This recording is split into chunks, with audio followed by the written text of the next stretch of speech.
2026, this is the Big Island International Marathon. This one's taking place on March 15th here on the Big Island Hilo, Hawaii. So there's a load to unpack here before we dive into that. Let's do some course info. Scrolling all the way to the bottom. Aid stations are going to be about every 2 miles apart, and they're going to have water and Gatorade. They encourage you to bring your gels and things like that. And they do say that um, at the later aid stations, they are going to have water, Gatorade, Coke, and gels at some of those later aid stations. If you want more specifics, I would encourage you to reach out to them. But this is what the elevation profile looks like. This is what the course pretty much looks like out here. This is a tale of, let's call it 3 different races out here. First, starting out, get our tool out here for everybody.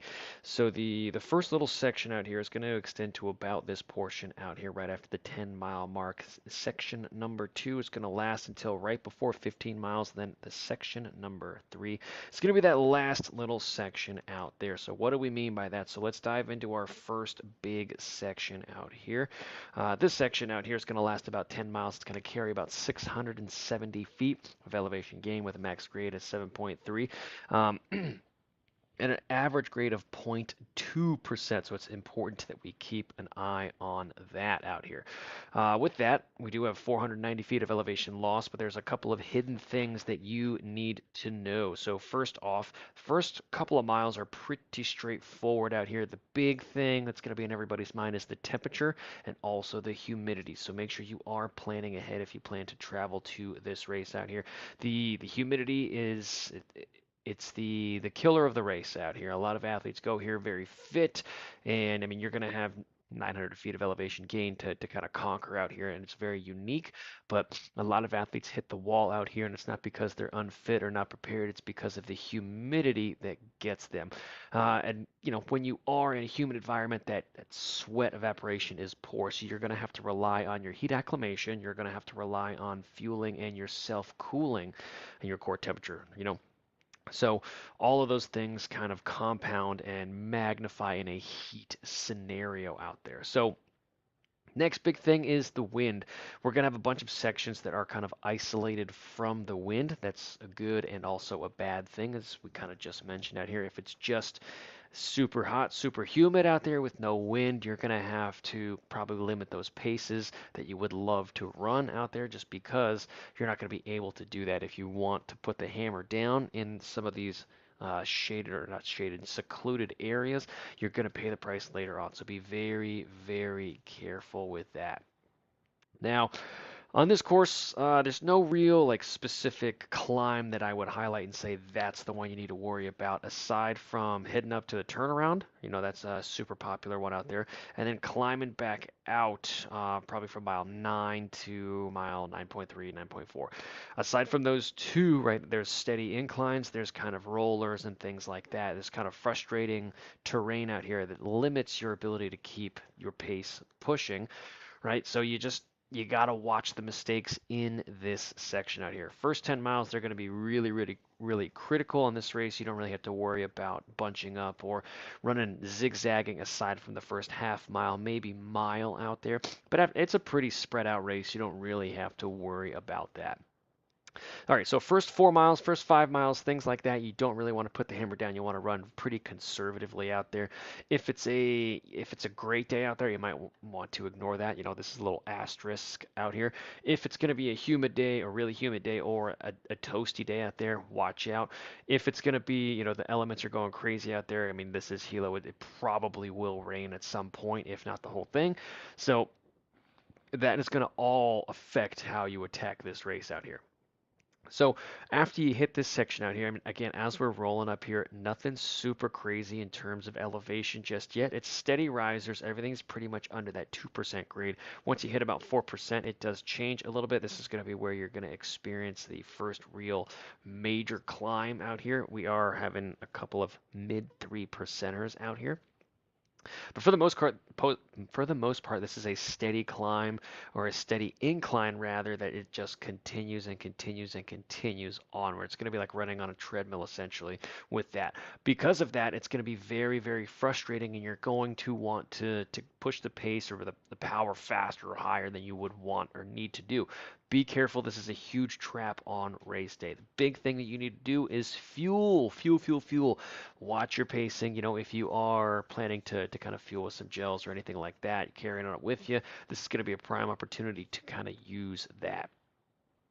As we continue onwards, right, as we continue out of here, well, I guess we could kind of do this now. Once you peel off over here, this terrain is very, very technical back in here.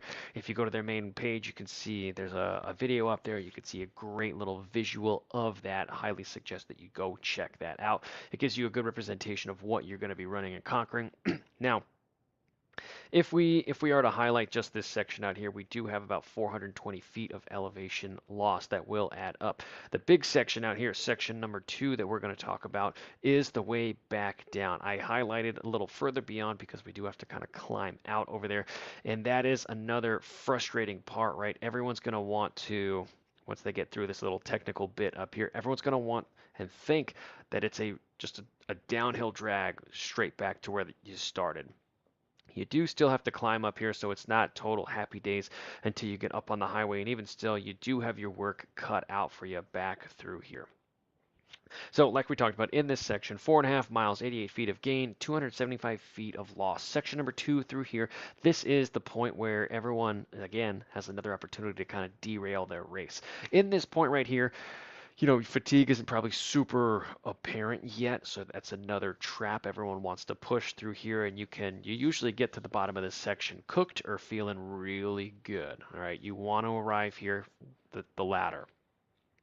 During this section over here, it's not uncommon for athletes to kind of just totally let their stride just blow out, right? With that, you're landing more aggressively. You're using the quads to decelerate, and you got to go back up. You're changing your run gait. You're changing your run style. So you want to be very aware of what's going on. This is another area where athletes forget to fuel. There are 3 aid stations in this section here, and it's an easier place for athletes just to blow by and say, I'm feeling good. Don't do that. Even if you're kind of on the edge of overheating and things like that, you need to be aware and cool yourself down as best as possible.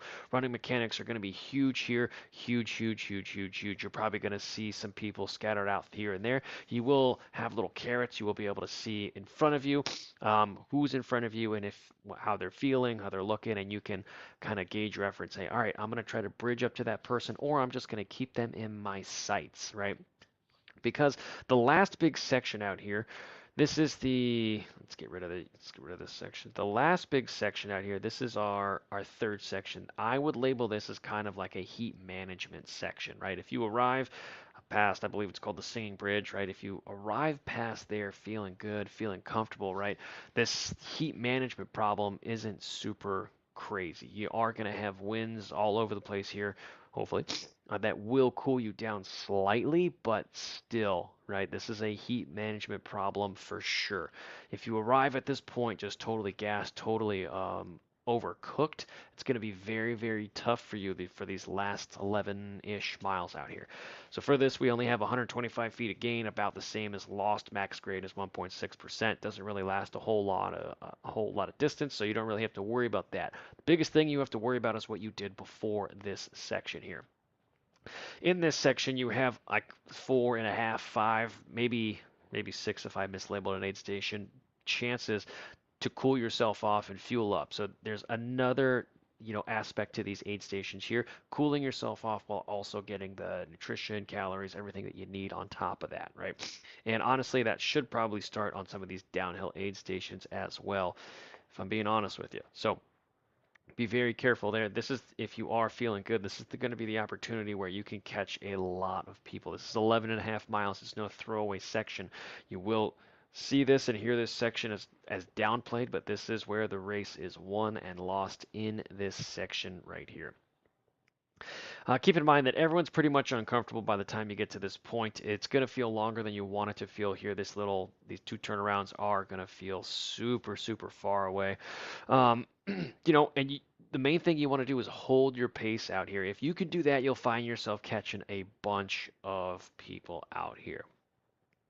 Other than that, you want to make sure your hydration, fueling, pacing are all pretty much on point. Watch out for the initial surge out there, the excitement. It will get a lot of people. When you do hit that turnaround point right through here, the real work, in parentheses, isn't done. It ends pretty much right through here. And even so, ends is a strong word. It subsides, right? And then it's a totally different race. So maintain that running form, those biomechanics that you've been training with now on the race day. Make sure you do that. And then, this is going to be where it's great or feels terrible. If it feels terrible, you're going to need to figure out what is going wrong and then actively fix it. You might not be able to fix it in the moment, but you will be able to fix it, through nutrition and pacing and things like that. Listen to your body and things will change. You know, Keep in mind, humidity is another strong aspect for race derailment out here. On this course, patience really is a huge piece of the puzzle. You don't want to fly and die out here. You want to be patient. It is rewarded out here. So run within yourself, and you will find yourself passing a lot of people later on. So that's the 2026 Big Island Marathon. Good luck, everybody, racing this year.